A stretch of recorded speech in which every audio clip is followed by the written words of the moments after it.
জীবনে আরেকটা জিনিস বলেন, আমাদের এই জীবনে অনেক কাজ করি আমরা। কারোর লক্ষ্য উদ্দেশ্য এমপি হওয়া, কারোর লক্ষ্য উদ্দেশ্য বড় ডাক্তার হওয়া, বড় লোক হওয়া, অনেক উদ্দেশ্য আছে। আমরা অনেক কিছু করি, কিন্তু আবার সবকিছু রেখেই চলে যেতে হয়, ঠিক না? আর একটা জিনিস বোঝেন, দুনিয়াতে কেউ আপন হয় না। যে বউ আপন, 2 ঘন্টা আপন থাকেতে 4 ঘন্টা ঝগড়া করে, আছে না নাকি? যে ছেলে আপন, সে 2 ঘন্টা কথা শুনে তো 4 ঘন্টা কথা শুনে না, ঠিক না ঠিক? যে ভাই আপন, সে ভাই 2 ঘন্টা আপন আর 2 ঘন্টা পর। যে বাবা আপন, যে সবচেয়ে আপন মা আপন, সেও দেখা যাচ্ছে আরেক ভাইয়ের কথা শুনে পর হয়ে যায়, হয় না? হয় না হাজেরিন, দুনিয়াতে কেউ 16 আনা আপন হয় না। আমাদের এই জীবনটা পরকে আপন করার, মানুষকে খুশি করার জন্য একটা সংগ্রাম। ছোটবেলায় বাবা মাকে খুশি করার চেষ্টা করেছি, পারিনি, কত মারছে, ঠিক না ঠিক? বড় হয়ে বান্ধবীদের বন্ধুদের খুশি করার চেষ্টা করছি, থাকেনি, ঠিক না ঠিক?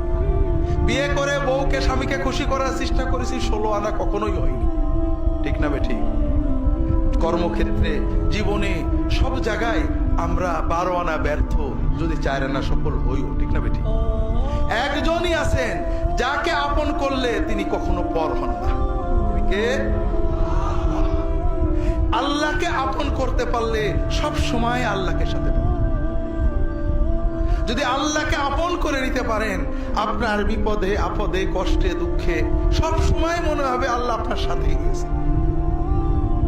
যে বেদনা কারোর কাছে বলা যায় না, বউয়ের কাছে বলা যায় না, মায়ের কাছে বলা যায় না, যে আনন্দে কাউকে শরীক করা যায় না, যদি আল্লাহকে আপন করতে পারেন, সেই আনন্দে আল্লাহকে শরীক করতে পারবেন, সেই বেদনার কথা আল্লাহর কাছে বলে বুকটাকে হালকা করতে পারবেন।